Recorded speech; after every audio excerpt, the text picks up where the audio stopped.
Estamos en Paso Molino, en la sede de la ONG El Paso. Sí. Nada, estoy muy feliz, la verdad, de poder levantar tu voz y que la gente conozca tu historia y conozca también quién sos, o sea, quién es Karina Núñez.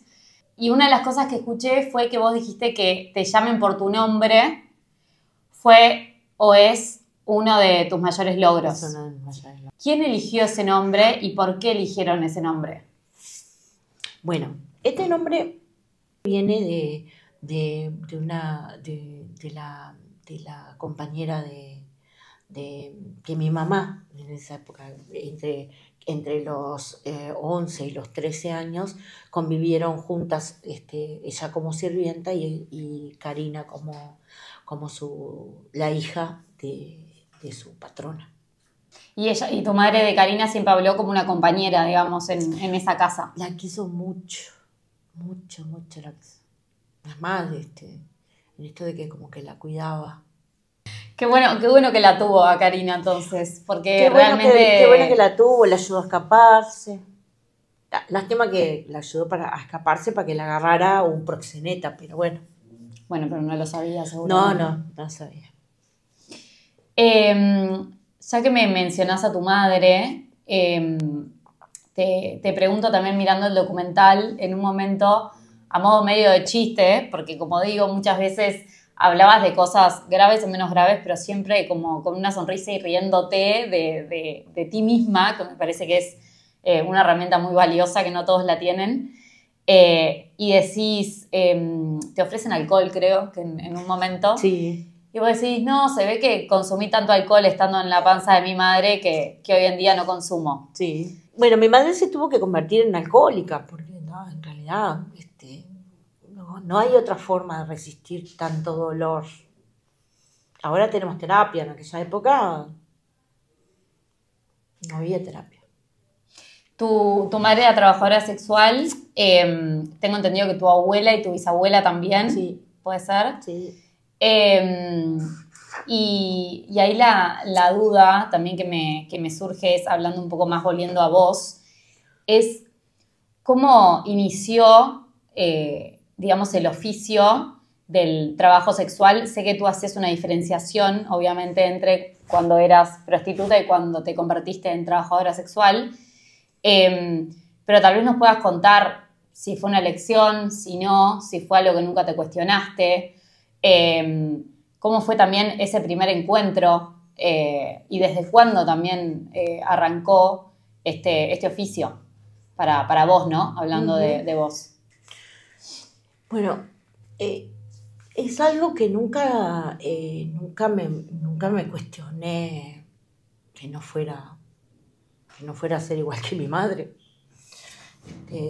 Sobre todo cuando vos ya con 9 años sabés cómo se viste un hombre sin haber tenido nunca uno enfrente.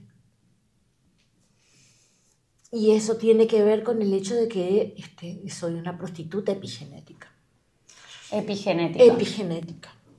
Que implica que durante el proceso de gestación, todo el proceso de mi gestación, mi madre pasó en oferta de servicio sexual. Por lo tanto, a través de la placenta, uno va del ambiente externo, ¿no? El cerebro en formación va generando códigos que van quedando. Cuando uno ya llega con un saber epigenético. Por eso, cuando se está gestando, a las madres se le dicen, ponele música. Entonces después cuando Hablale, cantale. Cuando nacen, vos le pones esa música y le haces sentir como que está dentro de la panza. Bueno, entonces, a mí una música de Mozart no me iba a aclamar, pero buena cumbia, un buen tango, me dejaban... Está bien, cada uno con lo suyo. Me dejaban chatita, pero era como una... ¿no? Entonces, no podía muy... no podía ir muy lejos tampoco. Mi madre, como su madre, como su abuela, ¿no? Intentó dar... Mi madre es una mujer muy inteligente y muy educada, ¿no? Claro, recibió esta educación desde la servidumbre, pero era muy educada, ¿no? ya te sabe distinguir entre los pianos de no sé quién y el piano de no sé quién. Y bueno, siempre quisieron darme la mejor educación, siempre, ¿no? Debía pagarme cursos de dactilografía, pagarme cursos de esto, pagarme cursos de lo otro, que tuviera para leer, que tuviera, ¿no? Siempre. Y cuando me tocó la primera vez intercambiar cuerpo, porque cuando uno habla de trabajo sexual siempre piensa que es el acto de penetración, ¿no? Cuando en realidad a mí me tocó por primera vez que un varón accediera a mi cuerpo fue con 12 años por una moneda. Con 12 años con una moneda. Un poco más de años que mi abuela y mi bisabuela y un poquito, 3 años menos que mi madre en el periodo de iniciación. Pero todos veníamos de entre los 9 y los 15, ¿no? En toda la familia, no solo la mía. Entre sus tías, parientes y todo esto, ¿no? Todos y vos lo sabías eso. Claro. Okay. Claro. Sabía que no lo quería mi madre para mí. Ajá. No lo quería. No lo quería. Okay. Pero no tenía cómo evitarlo tampoco. No tenía cómo evitarlo. Ojo, eso te lo digo ahora con el diario del 2025, porque tampoco es el diario del lunes. No. Muchos años después. Primero, muchos años de poder entender, ¿no? ¿Por qué? También el no tener el 32 años de trabajo sexual, no haber contraído infecciones de transmisión sexual. Las cosas que me enseñó mi madre fue a cuidarme, a poder detectar un varón enfermo sin ser doctora. El poder saber o entender desde la gestualidad, desde las posiciones, desde la forma en que me habla, si esa persona me iba a violentar o si me iba a terminar haciéndome sexo oral. Claro. Y eso todo lo aprendí porque tuve en esto de que cuando la gente te discrimina, te encierra en el círculo de protección. Y vos, en tu círculo de protección, aprendés lo que el círculo de protección tiene como mecanismo de supervivencia. El mecanismo de supervivencia de mi círculo de protección era trabajo sexual. ¿Quiénes pasaban conmigo todo el tiempo? Las hijas de las compañeras de mamá que iban a trabajar juntas al puerto. Entonces, ¿de qué se hablaba? De eso. De cómo nos preparamos.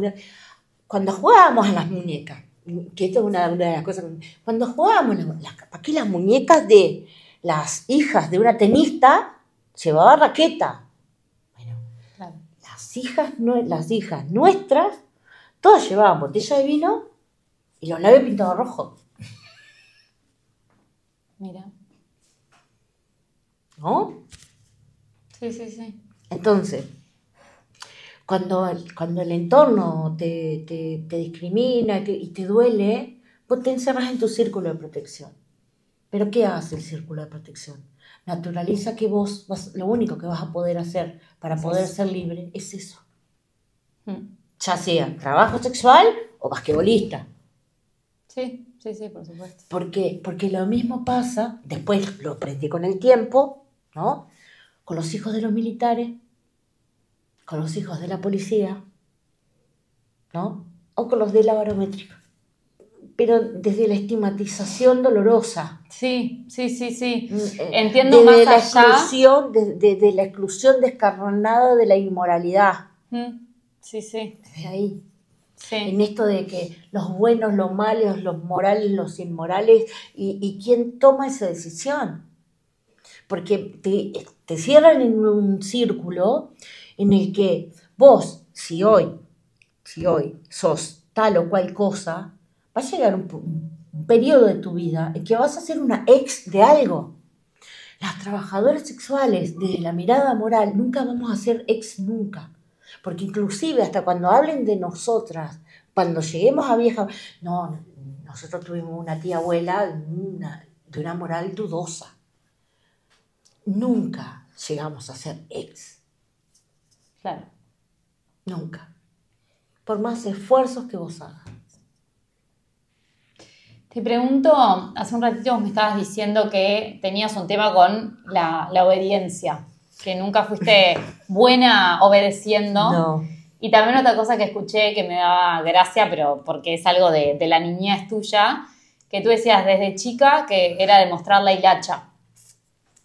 Así, como bien de personalidad, pero te pregunto, ¿eras una una adolescente que mostraba la hilacha por necesidad o por personalidad? O por ambas, también puede ser. No, por protección. Porque en el círculo en el que en el que nosotras nos movíamos, o habíamos jodido, ¿no? O malos. Y siempre el que era el jodido, era jodido. Y yo era cabeza de familia. Claro. ¿No? Yo con 9 y 10 años me tocaba andar de tiro con mis otras 2 hermanas chicas. Pero además era hija de un comunista. Pero además era hija de una puta. Pero además era hija venía del interior del país de Montevideo. Entonces tenía una cantidad de variantes que hacía que fuera objeto de la mirada de los compañeritos del círculo en el que me mezclaba, ¿no? Entonces en la escuela, yo iba a la escuela 168 Rumania. Y entonces, llevaba montones de cargas encima. Montones, ¿no? Pero aparte también, a la interna, a mí me tocaba cocinar, bañar, cambiar los pañales, lavar la ropa, ¿no? Me levantaba en las madrugadas con las piletas escarchadas y tenía que lavar antes de irme para la escuela para dejarlo colgado, porque mamá todavía estaba trabajando en el puerto o andaba en alguna otra diligencia o andaba atrás de papá haciendo algo, ¿no? Y si no lo hacía, me cagaban a palo. Entonces, con alguien me tenía que agitar. Llegaba a la escuela, entonces me miraban de reojo y ya andaban estrompadas. ¿No? Y la hermana que me sigue, era negrita, ¿no? Ahora está más clarita, pero en aquel entonces era negrita, y las dos con motas de matorral de orégano, le decían. Y yo, rubia, resplandeciente, y todos y ella usaba unos lentes así, tenía estrabismo. Ay, y todos se metían con ella y la insultaban y yo andaba en la trompada con ella. Entonces me tocaba defender de todo, porque era la jefa de familia. Era la jefa de familia. ¿Ah? Cuando nos salíamos a requechar y hacíamos cosas, no sé, con un carrito y 4 rolemanes salíamos a huelquetear en la época en la que mamá no podía salir a laburar o después de algún aborto o algo que no podía salir a trabajar. A mí me tocaba hacerle los abortos a mi madre. ¿Entendés? Entonces, llegar con todo eso a una estructura en la que la directora de la escuela, cuando vos llegabas, como no teníamos luz, nos alumbrábamos con un bollón de dulce de leche con querosén para hacer los deberes, ¿no? Claro, llegaba con todos los orificios de las narices negras. Y acá la oreja negra. Y la directora no te quería dejar entrar porque entraba sucio. Y nosotros nos bañábamos con agua casi congelada para ir limpita. Lavábamos la túnica, pero tenía olor a humo porque la secábamos con el coso del costanero. Pero vos la veías y la túnica estaba blanquita. No teníamos para planchar, pero la moña nos sentábamos encima y la secábamos semi planchada. Nosotras nunca fuimos sucias, ¿no? Mi madre nunca nos enseñó a ser mugrienta. Nunca, nunca, nunca. Nunca fuimos queriendo pichí, nunca nada. Pero siempre buscaban algo, siempre para ver. En aquel entonces se hacía la cola en el patio antes de entrar. Pero siempre eran las únicas tres que algo nos encontraban. Siempre. Y toda la escuela se reía de nosotros. Toda la escuela. Pero no era por nosotros. Era porque mi madre, en el mismo ómnibus en el que nosotros nos tomábamos para ir a la escuela, ella llegaba a trabajar con sus compañeras. Y mi madre, pobre de la vida de nosotros que faltáramos a la escuela. Las otras compañeras, sin embargo, no las mandaban para que no le hicieran lo que no hacían nosotras. ¿No? Mi madre, sin embargo, a la escuela, a la escuela, a la escuela, a la escuela. Y ahí era muy cruel, porque los gurises son crueles. Sí. Los gurises son crueles. Son Sí. muy, muy crueles. Entonces ahí vos no tenías más remedio que ser la mala. ¿Y tus hermanas tenían tu mismo oficio? No, por suerte. Una de mis metas siempre fue que mis hermanas no pasaran. ¿Vos sos la más grande? Yo soy la más grande. ¿Tenés contacto con ellas? No tengo. Hay mucho dolor entre medio. Y una de las cosas que ellas no me perdonan nunca, es el que yo sacara afuera las cosas que vivimos. Pero porque ellas no lo vivieron. Porque el cuerpo que estuvo entre las acciones y ellas fue el mío. Entonces, como una forma de sanar, y esto lo tuve que trabajar en terapia, ¿no? Porque Sí, como una forma de sanar, tuve que contarlo. Y no sabes qué alivio a medida que lo fui procesando, para poder perdonar, para poder entender, para poder decir, bueno, mi madre hizo lo que pudo con las herramientas que tenía. Porque hasta que uno no perdona, no puede avanzar. Y también es real que es mi historia, es mía. Las palizas que me pegaron eran mías, las veces que me dejaron sin comer eran mías, las veces que me manosearon fueron mías, las veces que tuve que recibir bebés muertos fui yo, ¿no? Las veces que tuve que pelear para que no las tocaran fue a mí. Entonces digo, si no lo cuento yo, ¿quién lo va a contar? Nadie más. Entonces, bueno, nada. Estuve mucho tiempo dolorida. Por eso, porque yo decía, soy una mala agradecida, hice de todo. Y después dije, no tienen por qué agradecérmelo, porque si yo en ese momento lo hice, lo vi como algo que estaba bien, ¿por qué me van a agradecer? No tienen por qué. No tienen por qué. Y bueno, acá estamos. Nombrabas a tu padre, en un momento dijiste como eras hija de comunista. Durante muchos años mi padre estuvo preso en libertad, como preso político. A mi padre lo recuerdo, primero con mucho agradecimiento, con mucho amor y como una figura a seguir, y con mucha vergüenza, porque es al primer hombre al que me obligaron a mentirle. Porque cuando él volvía de preso, tenía terminantemente prohibido contarle todas las cosas que nos pasaban, mientras él no estaba. Claro. Entonces, tenías que mentirle. Había que contarle un cuento en el que no... Y eso es una de las cosas que me arrepiento, ¿no? Pues Creo que si hubiera contado, no sé si me habrían creído, no sé si porque el contexto era complicado, pero por lo menos no tendría la carga que tengo de que, bueno, fue el primer hombre al que le he metido en mi vida. Bien, y esas mentiras, digamos, ¿quién te pedía que las hagas? Mi madre. No me pedía, ¿no? O mentía, me cagaban a mango. Pero aparte de la amenaza de que bueno, tu padre se va a ir, nos va a dejar, vamos a quedar sola. Claro.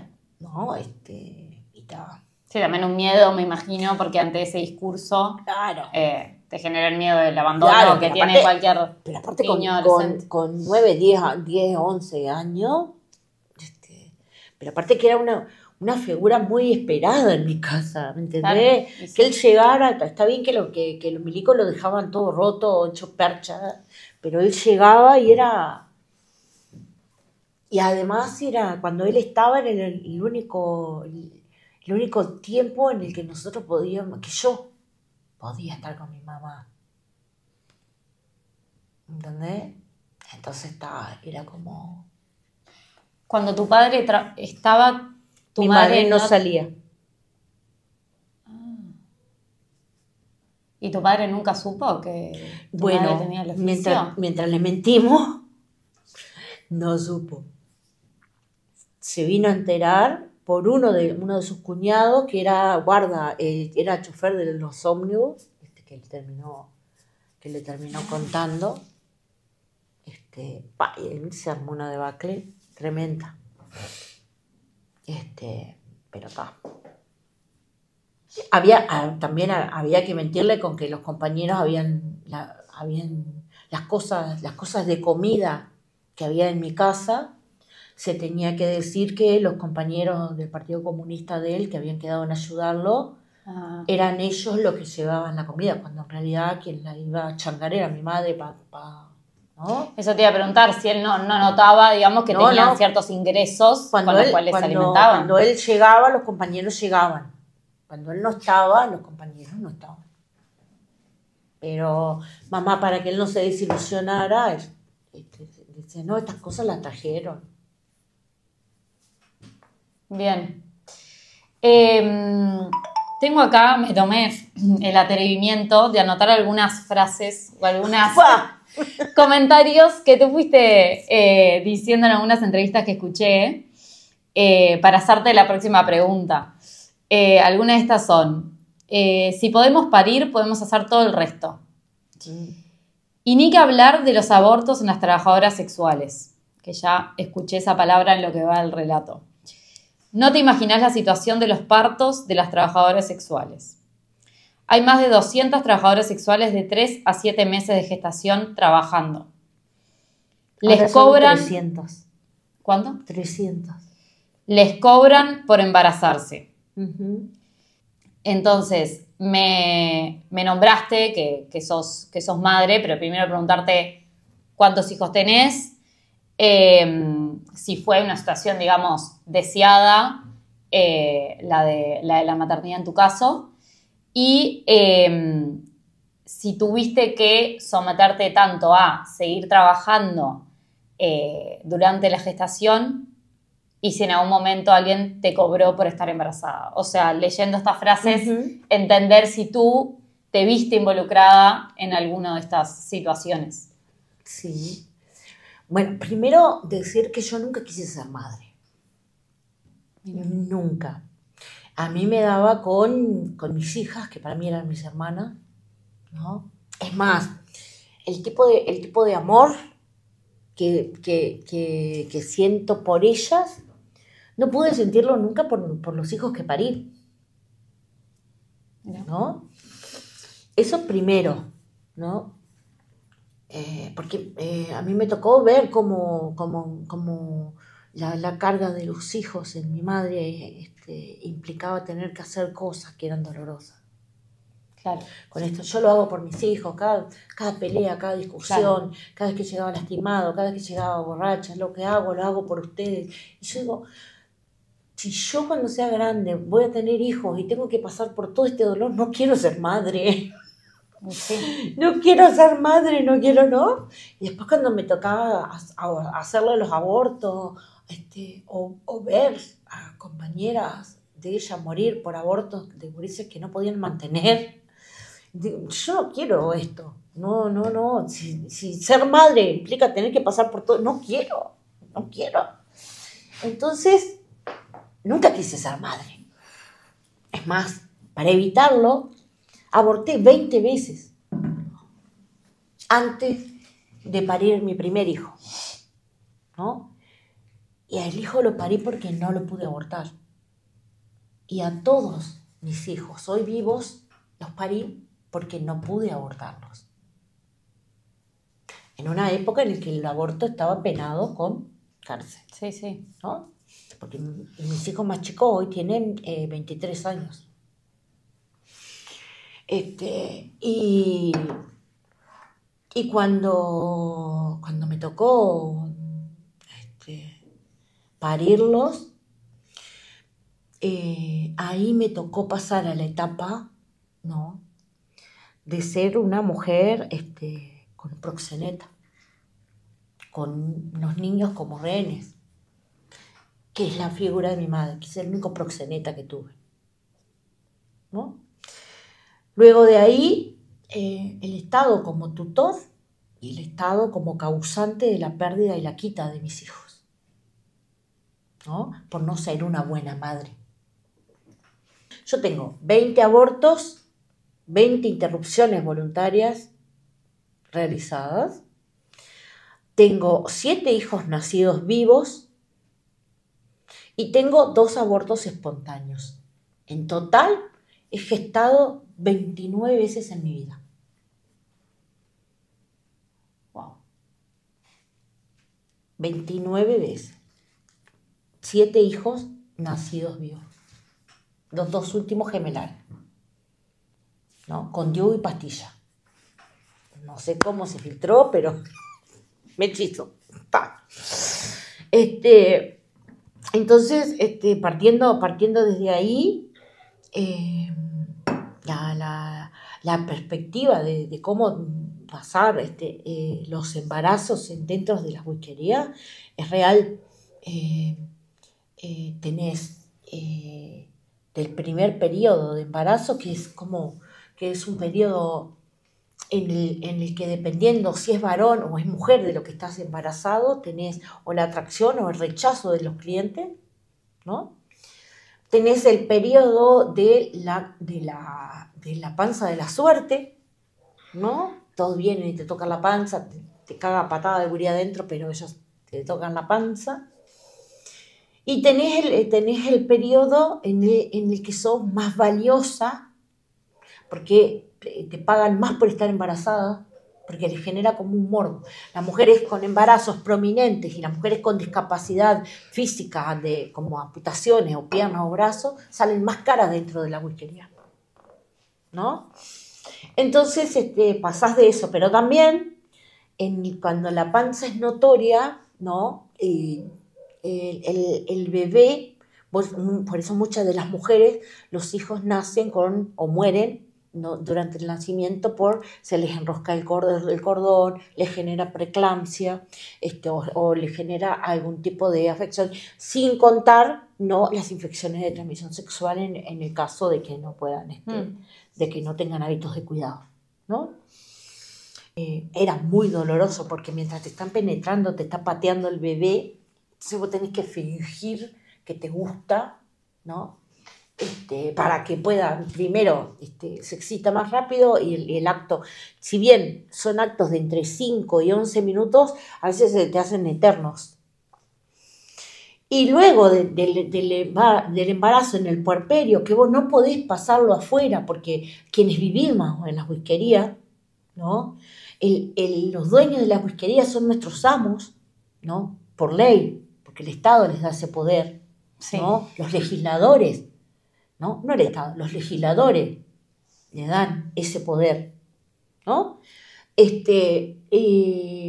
No podés pasar el puerperio por fuera, Vos pariste, terminaste de parir y los días que demores después de que pariste son 3 días y después de 3 días vos tenés que pagarle la multa al dueño de que pasa a ser tu dueño, ¿no? Si vos faltás, si demorás más de 3 días en volver después de que diste a luz, ¿no? Ya tenés que pagar multa para volver a trabajar en la buchería en la que vivís. Y después de esos 3 días, si no saliste del hospital después de esos 3 días, son entre 800 y 1.500 pesos de multa. Estando todavía vos internada, ¿no? Que le tenés que pagar al dueño del local porque él te está guardando el lugar, te está guardando la habitación en la que estás viviendo. ¿Y durante el puerperio tenés que ejercitar el oficio? Sí. Pero mira qué loco. Durante el puerperio vos tenés la ventaja de poder brindar un servicio, ¿no? Que se llamaba darle teta al nene, ¿no? Que implica que el cliente paga por tomar la leche materna, que eso tiene un costo también. Pero no penetración. Aparte, si quiere penetrar, pero el cobro de amamantarlo también se cobra. Ok. Y te consulto, estoy procesando toda la información. Te consulto, ya que me hablas de la whiskería y demás, algo que quería consultarte es cuánto, no sé si existe un límite, pero cuántas, hablando más que nada de penetraciones, puedes llegar a tener en un día. Hay muchas variantes para eso. Horario límite. Hay muchas variantes para eso, todo depende de cada mujer, del estado de cada mujer. En mi caso, lo máximo máximo de actos sexuales que realicé en una jornada fueron 29, el máximo. Okay. El máximo. Pero vuelvo a decirte, mucha gente considera que nuestro trabajo es solo penetración. No. ¿No? No entiendo. Dentro de esos 29, ¿no? A mí me tocó penetración, erotización, penetración a mí, penetración al cliente, erotización, ¿no? Okay. No es solo el acto fálico de penetrarte. Sí. Y después otra cosa que mencionabas, el tema de las whiskerías y del proxeneta y demás, como para aclarar un poco y explicar también que quede claro, ¿cuál es la diferencia entre una trabajadora sexual de ruta, una trabajadora sexual de whiskería? ¿Tener un proxeneta es la regla, es la excepción? ¿Eso cómo funciona? Como para dejarlo más o menos claro. Bueno, en mi cultura de vida, proxeneta tenemos todos. Bien. Porque acá todos trabajamos con nuestro cuerpo, incluida nuestra genitalidad, ¿no? Para producir una plusvalía para alguien que la vuelca al Estado. Bien. Acá todos tenemos fiolo. El fiolo supremo nuestro es el Estado. No importa la profesión en que trabajes, ¿no? Ok.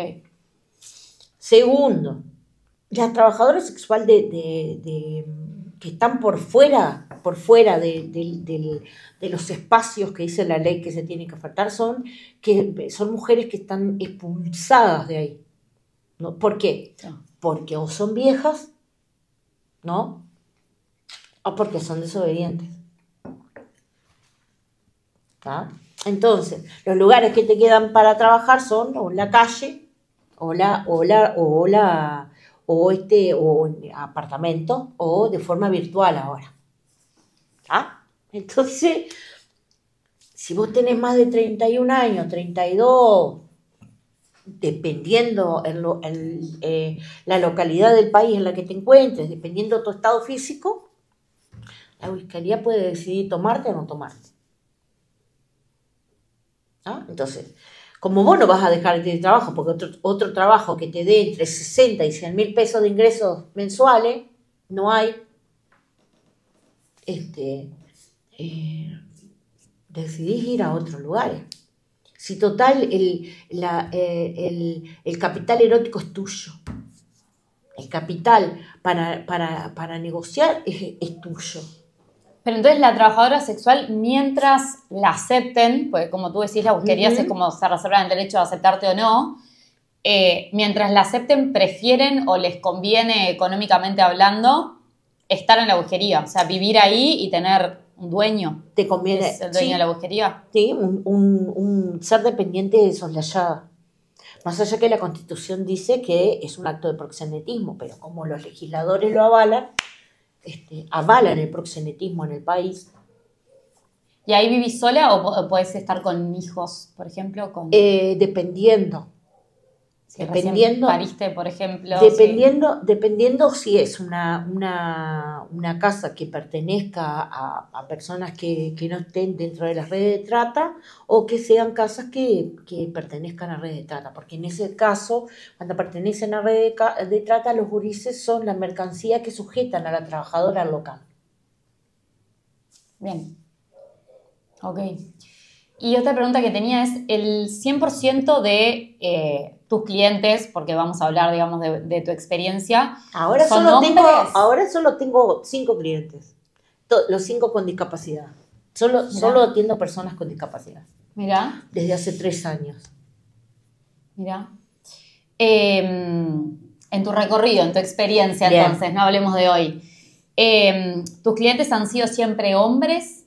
¿O has tenido también mujeres? ¿O eso cómo funciona? Y también al revés, si conoces o dentro de, digamos, tus compañeros de trabajo, existen también hombres que ejerzan el oficio, digamos, de trabajador sexual. Sí, he tenido compañeros, varones trabajadores sexuales, mujeres cis trabajadoras sexuales, varones trans trabajadores sexuales, ¿no? Y mujeres trans trabajadoras sexuales, ¿no? He tenido casi todo la gama. Y como clientes, ¿no? También he tenido solicitantes de servicios sexuales que son mujeres cis, mujeres trans, varones cis y varones trans. Todo. Y no dirías que hay una mayoría, digamos, de clientes hombres o de trabajadoras sexuales mujeres. La mayoría de la oferta de servicios sexuales en Uruguay, por estadística, la ofertan mujeres cis, ¿no? Un 10% de esas mujeres cis son mujeres afro, ¿no? Después un 4% son mujeres migrantes, el resto por ciento son mujeres nacionales. ¿Tá? Y con respecto a mujeres trans, creo que eran un 26% de mujeres trans las ofertantes de servicios sexuales. Y de varones, había 2.000 varones ofertantes de servicios sexuales, que creo que es un 3%, un 4%. Bien. A eso quería ir. Estos son datos 2020. Claro, lo que pasa es que a veces desde 2020 hasta ahora no ha habido ningún estudio oficial sobre la cantidad, ¿no? Es más, nosotros en el estimativo que hicimos, que fue el último que hicimos, que fue 2022, había 70.000 personas en oferta de servicios sexuales. ¿Qué implica? Personas en prostitución y personas en trabajo sexual. Las personas en trabajo sexual son las que jurídicamente y legislativamente tienen la libreta de trabajo sexual, pasan a médicos a hacer los análisis y todo eso. Y después, ¿están registradas? ¿Serían ellas? No, que perfecto. Tienen libreta. Genial. Que tienen libreta. Las que están registradas son 13.000. Esas son muy pocas, sí, es el número. Son 13.000. Las que aportan al BPS son 218. Las que están sindicalizadas son 16. 16 de 70.000. Sí.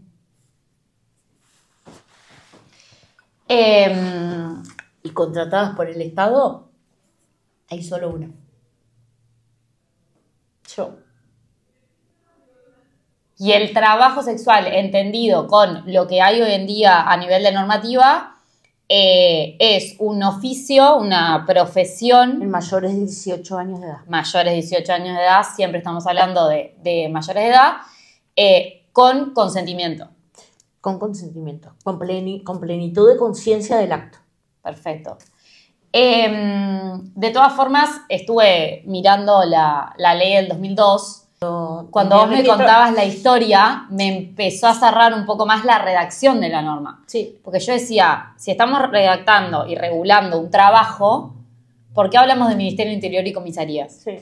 ¿Por qué hablamos de carnet sanitario y no de carnet de salud? Entonces yo dije, acá hay algo que cuando vos lees te da la sensación de delito y no de trabajo. Pero cuando vos me haces la historia, me cierra más, porque vos me decís, la situación histórica era esta. Entonces se redactó esta ley para intentar preservar, como para decir de alguna forma, la vida de las personas que estaban perdiendo su vida por ejercer ese oficio. Entonces ahí me hace sentido que en realidad lo que se estaba regulando, ¿qué es? Un trabajo o un delito. Sí. Y cuando tengo que ir a reclamar algo, tengo que ir a la justicia penal. El resto de los trabajadores van al Ministerio de Trabajo. Yo como trabajadora, a mí no me quieren pagar, yo tengo que ir a una fiscalía de faltas, ¿no? Yo para ser trabajadora sexual tengo que ir a la seccional, que me pongan un cartelito y se me genere un prontuario prostitutivo.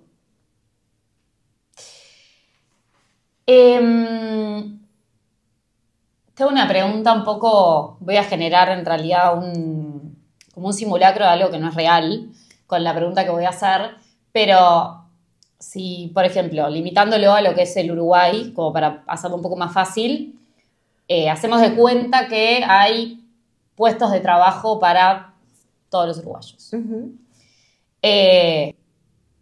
Vos, o sea, yo te veía en el documental hablando por los Zooms, las llamadas con tus compañeras y demás, y lo pienso y digo, en ese mundo ideal que no es el real, eso estamos de acuerdo. ¿Vos preferirías, digamos, o las incentivarías a tus compañeras a ser parte del sistema de trabajo que no es el rubro, digamos, de trabajadora sexual y buscar un puesto de trabajo en otro rubro? ¿O generarías también lo que se está haciendo ahora, que es intentar defender los derechos de las trabajadoras sexuales? O sea, como para comprender un poco también la naturaleza, ¿viste? Del origen de esa profesión, que ya vemos que, como ya lo dijimos, es más viejo que el agujero del mate y forma parte de la historia del país. Pero bueno, si hablamos de este mundo ideal que a veces invento en mi cabeza como para intentar entender mejor los conceptos, las impulsarías a decir, chicas, están estos puestos de trabajo, apliquen acá ya, haciendo de cuenta que hay trabajo para todos, ¿no? Y que todos tenemos las mismas oportunidades. Si hubiera trabajo para todos, no habría trabajo sexual. Partiendo como eso. Bien. O sea, que vos lo ves como una... Es una opción ante la precarización. Es solamente una alternativa a la precarización. Porque quienes llegan a trabajo sexual anteriormente ya vinieron de ser otro tipo de trabajadora precarizada. Yo te quiero mostrar mi currículum. A ver. Hasta 2018. Después dejé de sumarle cosas porque me cansé de mandarlo y que nadie me contratara. No, cantidad de capacitaciones. ¿Dónde hiciste el bachillerato? En el Liceo Eugenio Capdeviel. Mira.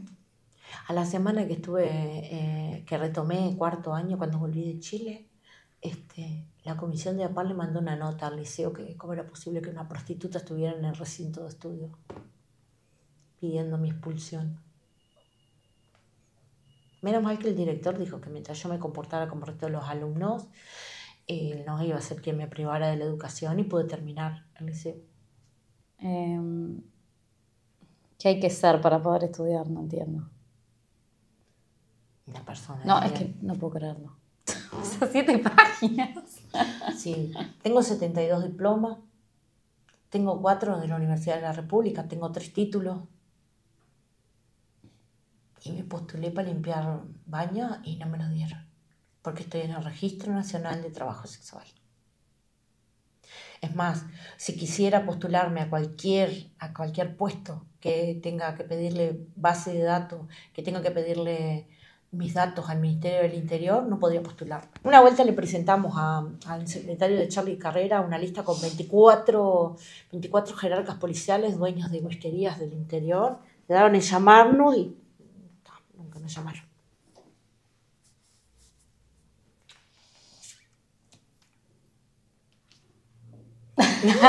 Bueno, No puedo decir nada. ¿yo qué quería que te diga? No, Más que escuchar y sí.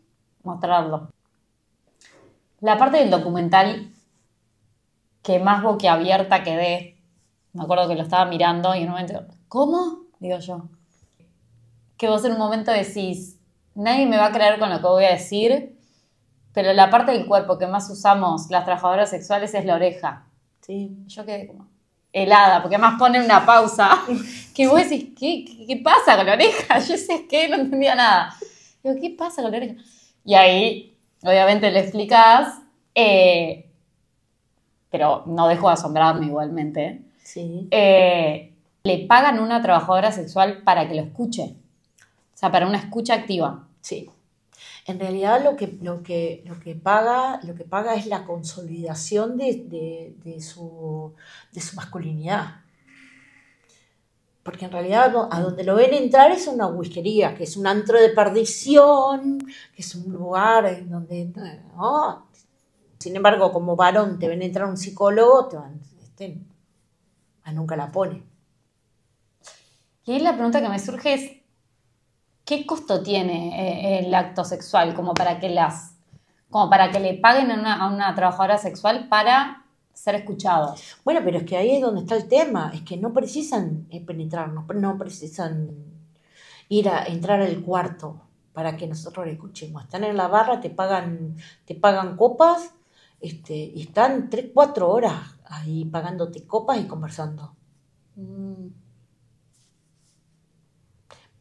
Inclusive vos después te los cruzás en el pueblo, ¿no? Y ves a las esposas y son unas mujeres bellísimas, bellísimas, bellísimas, con las que no pueden hablar. ¿Y la entrada a las whiskerías es libre? ¿Puede entrar cualquier persona? Mayores de 18 años de edad, no importa el género. Ya hace mucho tiempo que también es un mito que hay, ¿no? Que en las whiskerías y prostíbulos habilitados no entran menores de edad. Sí, en lugares que funcionan, ¿no? A la vista del pueblo pueden ser una whiskería o un prostíbulo, pero no tienen habilitación de prostíbulo y whiskería. ¿Por qué? Porque es un mal negocio vos tener un menor metido o una menor metida adentro, con todas las normas, toda la plata que tenés que pagar, son entre 50 y 70 mil pesos que pagás por mes para tener ese lugar habilitado. Entonces, perdés muchísima plata por meter un boludo adentro. Sin embargo, los lugares que no están habilitados pueden hacerlo porque como no pagan nada, Claro. pero lo que da, no, es una whiskería, no. Es un lugar donde van personas que ofertan servicios sexuales, pero no es un lugar habilitado. Porque es mucha la plata que pierde una whiskería si llegan a agarrar a un menor adentro. Y después la parte del documental que más me emocionó es la parte que vos estás en una llamada con tus compañeras y vos vas sacando papelitos de la votación. Que está en vivo en mi Facebook, en el Facebook. ¿En serio? Está en vivo en el Facebook. Tuvimos casi 9 horas de... Sí. Yo veía y decía, ¿no? Como qué emocionante, porque también siento que es algo como que choca mucho con lo que alguien, o con el estigma, ¿viste? Que a veces se tiene, con lo que alguien piensa de lo que es un grupo de trabajadoras sexuales o el sindicato otras de trabajadoras sexuales o demás. Como que vi eso y dije como, qué impresionante, como qué orgullo también. Y qué inventiva, ¿no? Porque me decía... ¿Por qué? ¡Qué creatividad! Porque, claro, decía, una estaba en Salto, otras estaban en Rivera, otras estaban en San José, otras en estaban todos lados. Y no teníamos plata para juntarlas a todas. Entonces, ¿qué había? El Facebook. Es toda sugerencia de una abogada, ¿no? Entonces, la apertura se tenía que hacer democráticamente y a la vista de todas. Exacto. Nosotros no teníamos un peso para traerlas a todas, entonces lo único que teníamos era... se abría ahí adelante, se mostraba lo que se iba sacando, se iba mostrando, tal cual. Además quedaron en el documental y todo, así que nadie se puede quejar. No, buenísimo. Y esa parte me hizo también reflexionar un poco, juntando entrevistas, documental, videos, cosas que vi tuyas. Y digo, hay como 3 conceptos que siento que están como muy presentes en todo lo que vos comunicás. Lo voy a decir, obviamente, cualquier cosa que veas que no coincidís, adelante. Pero es primero el tema de la información. En un momento vos decís, la información es poder. Entonces ahí se ve la importancia de esto que tú me decías, que claramente además de heredarlo, lo tomaste como propio, del conocimiento, de tener una información, de conocer las herramientas que uno tiene para defender sus derechos a su vida, a su trabajo, a su familia, a su profesión, a lo que sea. Después el otro concepto que también vi como muy transversal a todo es este tema de la colectividad, pero la colectividad organizada. Nadie se salva solo.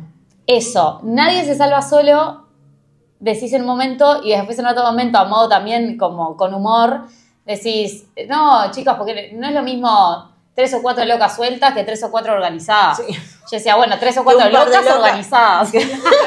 Porque locas seguimos siendo igual, pero organizadas. Y eso te da como la sensación de la importancia del equipo, la colectividad y como que la unión también que hace la fuerza, ¿no? Porque eso que decías, 3 o 4 locas sueltas, 3 o 4 locas juntas, organizadas, es la clave, porque también si están juntas pero no están organizadas, tampoco vamos para ningún lado.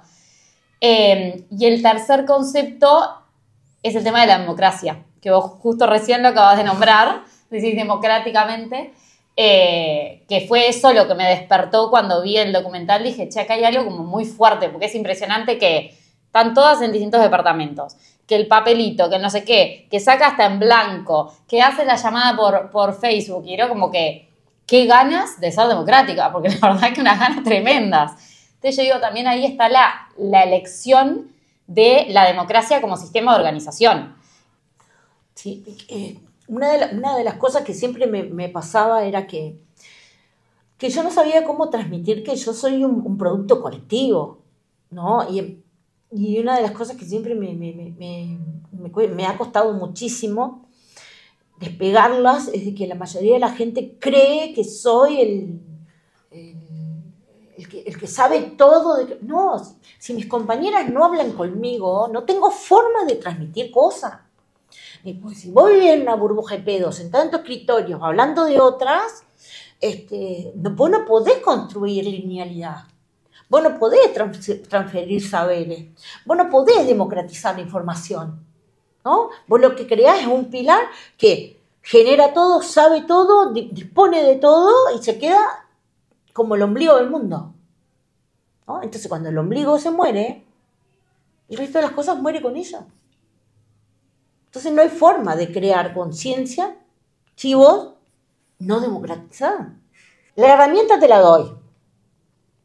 La información, la mayor que tenga y lo más claro que pueda, porque también hay compañeras que pueden entenderla y compañeras que no, entonces se adaptaba a quien pudiera entenderle, ¿no? Cada una, pero lo importante es que todos supieran. Ahora, si vos querés hacer de esa herramienta, para la jaula en la que vos vivís, querés hacer una lima para cortar el barrote e irte, o un vibrador para quedarte contenta metida dentro de la jaula, la decisión es tuya.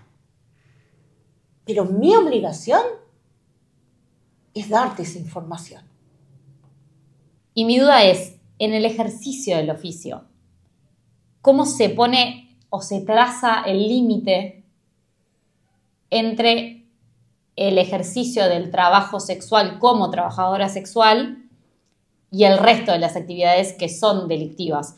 No le digo en cuanto a una, sino a que si tu trabajo justamente está debajo de el poder o el beneficio de un tercero, ¿cómo la trabajadora sexual traza el límite con esas otras actividades? O sea, en la práctica misma. En la práctica misma. Adentro de la whiskería, adentro del cuarto, como práctica, poner el límite, la libertad. Para mí el límite máximo es la autonomía económica y es la autonomía de la administración de la economía producida por la venta de su capital erótico. Cuando la producción de los bienes y el dinero que produce el capital erótico mío lo administra un tercero por obligación del Estado, ahí, por más que el Estado me reconozca como trabajadora, ahí pierdo mi autonomía. Mi autonomía de movilidad, mi autonomía del derecho a la discrecionalidad del manejo de los datos, porque si yo tengo que darle todos mis datos, hay gente de los bancos de datos del Ministerio del Interior en cualquier parte del país, siendo funcionario de cualquiera de las ramas del Ministerio del Interior, puede acceder a todos mis datos personales y me puede detener cuando se le antoje, y si no le hago, no mantengo con él relaciones sexuales, me puede meter presa y me puede mandar a que me hagan un expediente penal. ¿Qué tan libre soy de ser trabajadora? ¿Al resto de los trabajadores se lo hacen? No, no se lo hacen. Solo nosotras. ¿Y en esos casos en los que querías, la trabajadora sexual puede rechazar clientes? La trabajadora sexual liberta rechaza todo. ¿Dentro de la whiskería? Dentro de la whiskería. Si es liberta. Ahora, si está dentro de la whiskería y pertenece a la red de trata, no puede. Porque dentro de una whiskería coinciden trabajadoras sexuales libertas y trabajadoras sexuales víctimas de trata o de explotación para consumo y distribución de droga. ¿No? Que para mí esos dos rubros no son trabajadoras, más allá de que puedan tener libreta de registro. Son víctimas. Pueden tener libreta de registro. Claro, claro que pueden. Pero unas trabajan. La trabajadora sexual liberta trabaja para su manutención, su desarrollo y su avance, ¿no? Y su salida. La trabajadora sexual de trata está ahí, obligada a estar, pero tiene que tener la libreta para no generar ruido, ¿no? Y que vayan a inspeccionar el lugar, porque cada vez que vayan encuentren su libreta, ¿no? Y la que está para la comercialización, la distribución de drogas, ¿no? También tiene que tener libreta para que ese lugar no sea punto en el que la policía vaya a pedir libreta cada rato. Bueno, sé que públicamente dijiste que no alardeas mucho de las cocardas, pero ya vimos que en la escalera hay uno, que lo trajiste porque es colectivo. Exacto, ahí llega el concepto de nuevo. Pero bueno, voy a mencionar algunos. Bueno. ¿Me dejás mencionar algunos?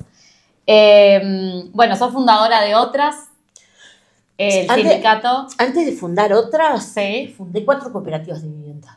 Cooperativas de viviendas. Sí, 4 cooperativas de viviendas, presididas y lideradas por trabajadoras sexuales cis y trans.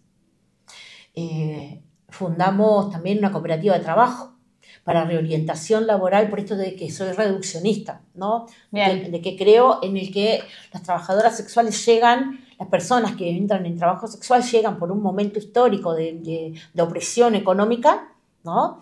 Y que el estigma a veces las perpetúa en el trabajo sexual y otras veces a las que les permite salir de forma precaria o a través de un matrimonio, ¿no? Entonces, trabajar con el corte de las cadenas, de que las hijas puedan tener oportunidades o los hijos puedan tener oportunidades.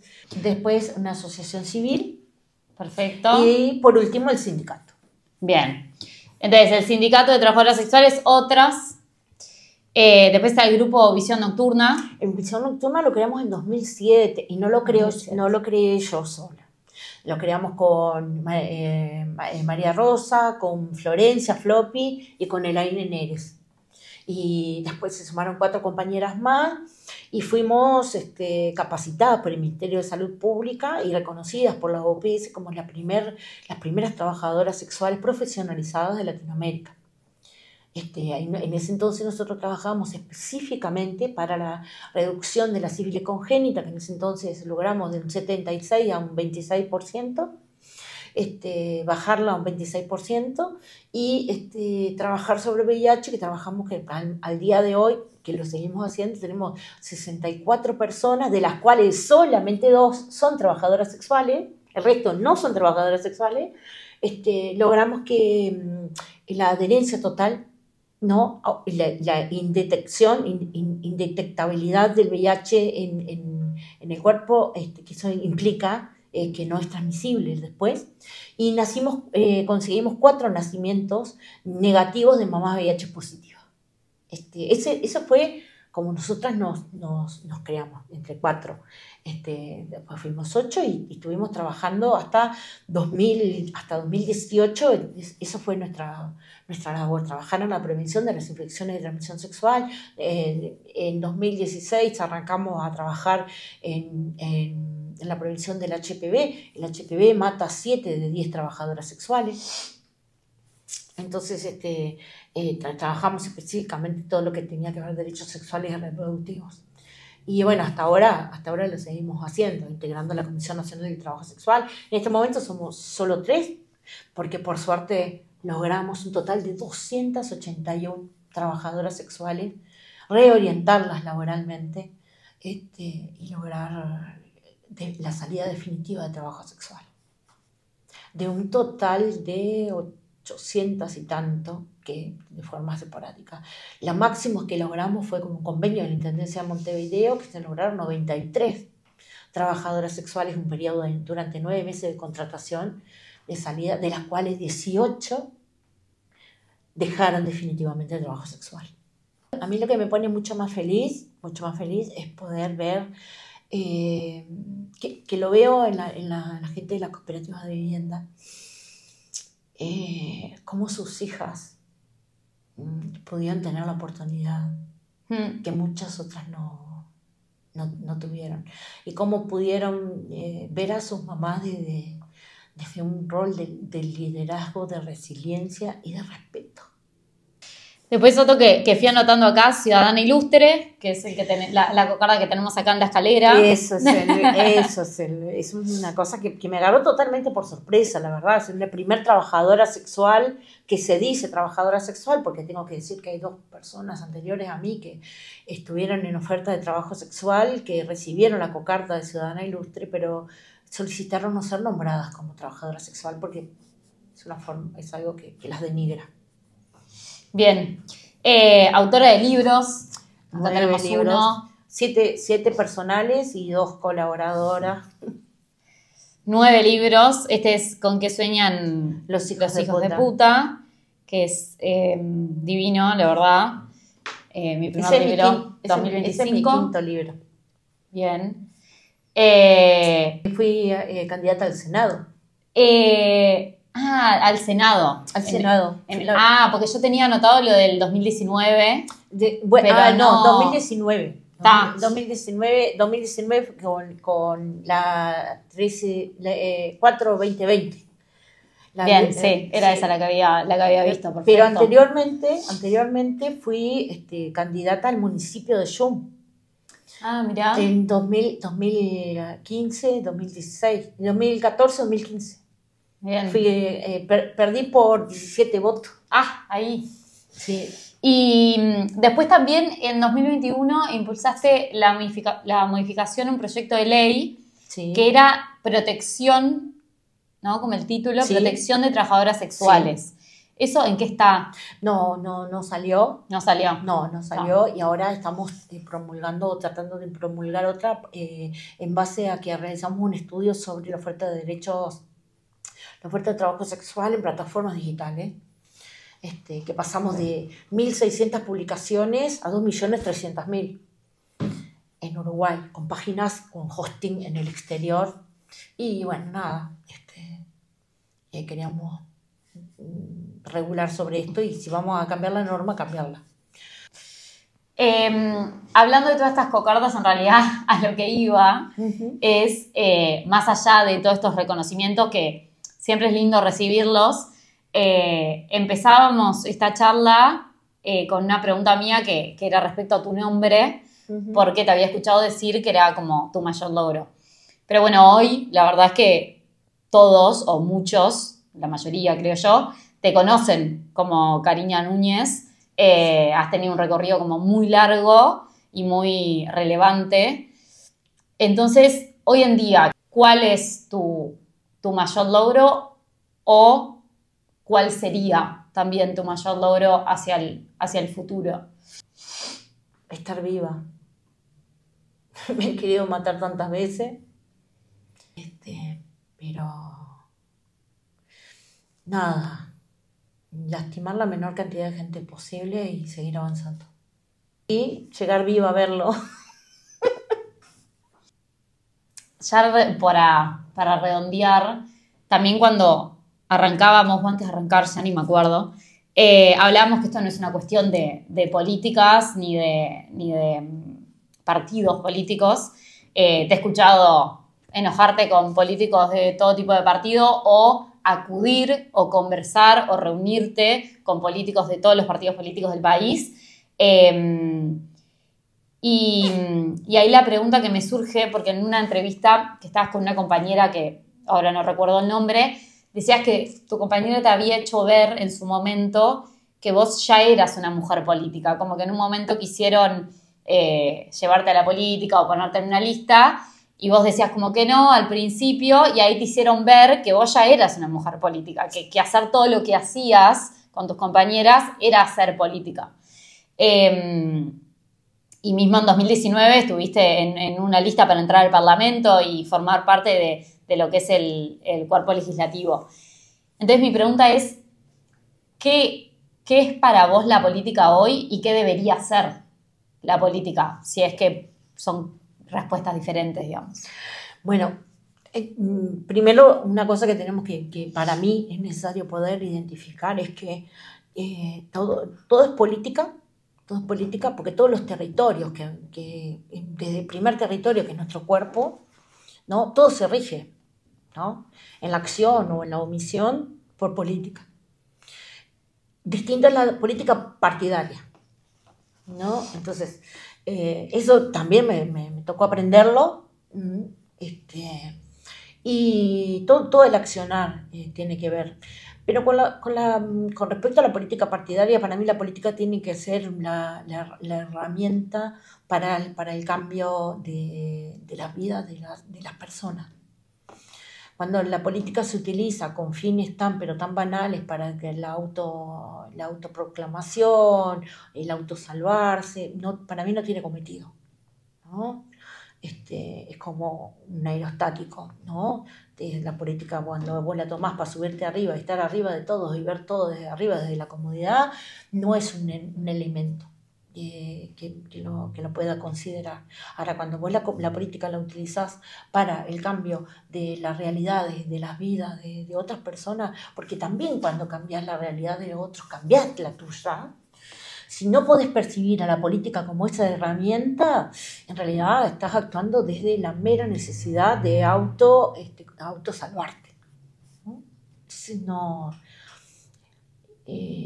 es necesaria, nos trasciende, porque si no, no estaríamos replicando modelos que ya han pasado y que a la humanidad no le han hecho mucho bien o las han hundido muchísimo.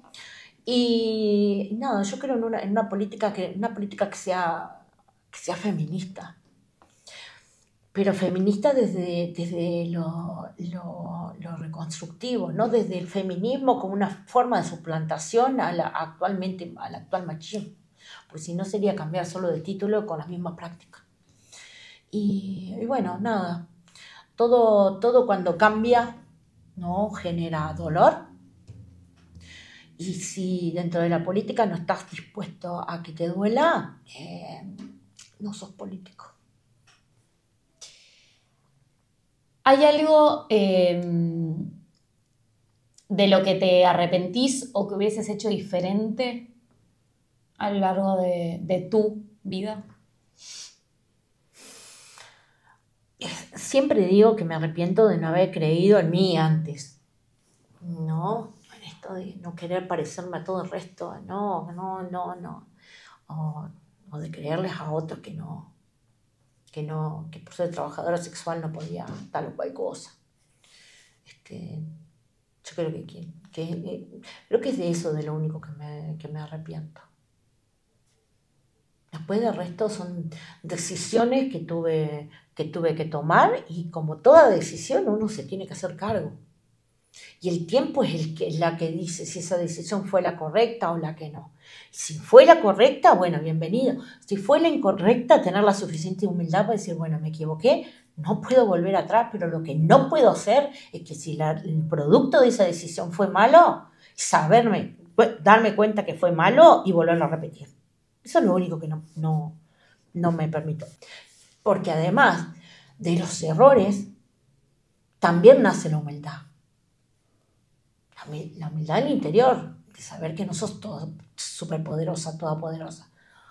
Porque si no, sos una déspota. ¿Hay algo más que quieras agregar o decir que no hayas contado, que no hayas comentado en esta charla? Si no, te voy a pedir un autógrafo.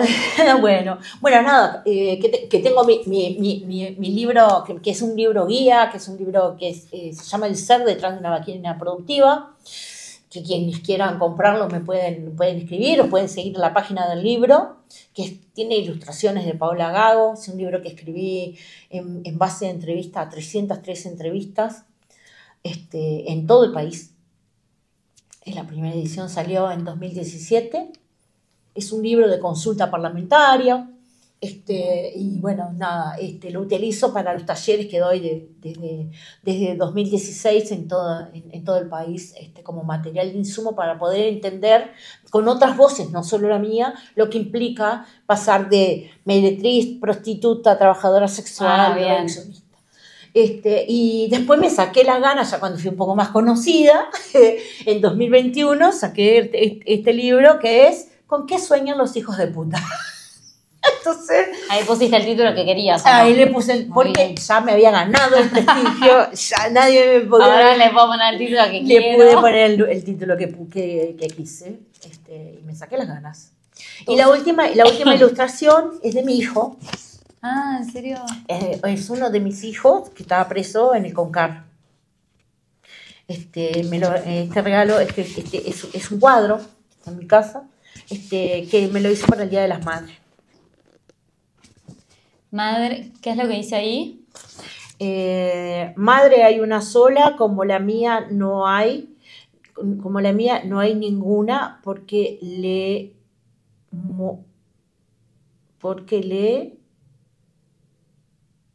se merece todo y un poco más. Gracias, mamá Karina. Divino. Además, cuando lo leí, sabes que no pude entender qué decía, por la letra. Por la letra. Así que dije, me había olvidado, mira qué bueno. Él es un encantado de los animes. Mira. Pero aparte, me ve como un ángel, pobrecito. Me ve como un ángel y mira él cómo se ve. No. Con tus 7 hijos nacidos, vivos, como decías, ¿tenés contacto con los 7? Sí. Sí. Bien. Tengo una que ya se recibió de la universidad, tengo otro que está en la facultad de deporte, tengo una que es la madre de mi único nieto, que está en Freyventos, después tengo el que está preso por robar para consumir pasta base, y tengo el otro que está con muerte cerebral por consumo de cocaína, el mayor de todos. ¿Alguno ejerció la profesión de trabajo sexual? Por suerte, ninguno. Seguiremos trabajando para eso. Bueno, para atrás y para tomar impulso. Bueno, muchas gracias. Te voy a pedir un autógrafo y muchas gracias. Gracias a vos. Un gustazo. Igualmente.